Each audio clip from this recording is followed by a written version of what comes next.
हा व्हिडिओ विशेषतः त्या पालकांसाठी आहे, ज्या पालकांनी आपल्या मुलांना उच्च शिक्षित घेण्यासाठी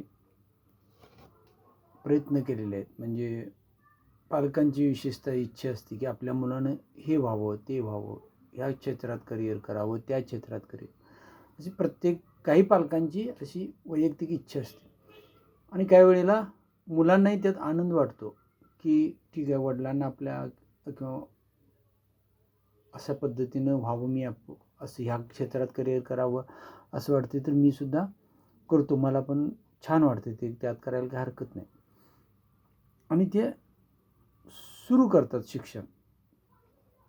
पण काही वेळेला काय होतं की मुलांची बुद्धीची जी कुवत असते, ती कुवत आणि शिक्षणाची जी हे असते ती लेवल मॅच होत नाही. कारण ते जे शिक्षण ती घेत असतात ते टफ अभ्यासक्रम असणारं असतं आणि मुलांची जी कुवत असते, बुद्धी, ती थोडी कमी असते. मग अशा वेळी काय होतं की मुलं खूप प्रयत्न करतात, जीव तोडून प्रयत्न करतात, अगदी 2, 3, 4 वेळा ते एंट्रन्स किंवा वाटेवर परीक्षा देण्यासाठी प्रयत्न करत असतात, पण शेवटी सक्सेस होत नाही त्या काही वेळेला, काही मुलांच्या बाबतीत ना. मग नाईलाजाने शेवटी मग काही वेळेला तो अभ्यासक्रम त्यांना सोडावा लागतो आणि मग दुसरीकडं काहीतरी ॲडमिशन घेऊन दुसरीकडे सुरू करतात. पण अशावेळी काही पालकांच्यामध्ये काय होतं की काही पालक समजून घेतात, ठीक आहे, तिने प्रयत्न केला किंवा त्याने प्रयत्न केला पण नाही झालं सक्सेस, इट्स ओके, काय करते करू दे आता पुढचं. पण काही पालक असं मनात ठेवून बसतात ना की हे करायला पाहिजे होतं त्यानं, आणि हे माझं स्वप्न होतं किंवा हे असं व्हायला पाहिजे होतं, असं त्यांच्या मनाला खूप त्याचं फील होत असतं. आणि मग काही वेळेला असं काहीतरी हे झालं मुलांच्यात, काहीतरी कोणत्या तरी कारणावर मतभेद झाले की मग पालक असं बोलून दाखवतं की तू काय केलंस, आम्हाला वाटत होतं असं व्हायला पाहिजे होतं, तू केलं नाहीस, आमचं स्वप्न हे केलेस, का उपयोग, काय काय केलं असं.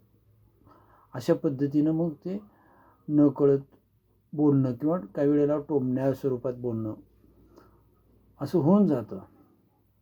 आणि पालकांना काही त्याचं फारसं गांभीर्य वाटत नाही. पण कसं असतं की अशा पद्धतीने जे मूल ऑलरेडी त्याचीसुद्धा इच्छा होती की हे काहीतरी करावं आणि काहीतरी करून, पण नाही सक्सेस झालं, त्यामुळे ती मुलंसुद्धा हर्ट झालेली आहेत.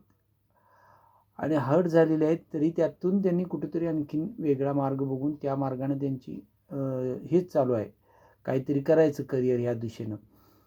आणि त्यावेळी जर आपण असं काहीतरी बोललो, पूर्वीच्या गोष्टी काहीतरी त्यांना टोचून बोललो, तर त्याचा खूप त्यांना बॅड फील होतं आणि खूप दुखवले जातात ती मुलं. आपण न कळत बोलून जातो, पण ते मुलांना खूप ते वर्मी लागतं ते. त्यामुळं पालकांना असं एक मला सांगायचं होतं यातून की जर अशा पद्धतीनं ज्या कोणाच्या घरात जर अशी घटना घडत असेल, मुलांना एक करिअर चॉईस करायसाठी दिलं होतं पण ते सक्सेसफुल झालेलं नाही, ते एंट्रन्स पास होऊ शकले नाहीत आणि ते सोडावं लागलं, तर अशा मुलांना काही बोलू नका. त्यांनी प्रयत्न केला ना, संपलं. एकतरी माझं तर असं मत असतं की मुलांना त्यांच्या इच्छेनं शिकू द्या. त्यांना जी आवड आहे, त्यांची जी कुवत आहे, कपॅसिटी आहे, त्या पद्धतीचाच अभ्यासक्रम त्यांना हे करू द्या.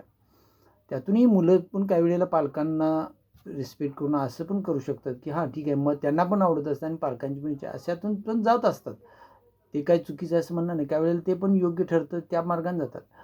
पण त्यातून जर त्यांना सक्सेस नाही मिळाला तर तुम्ही त्यांना असं बोलून दुखवू नका.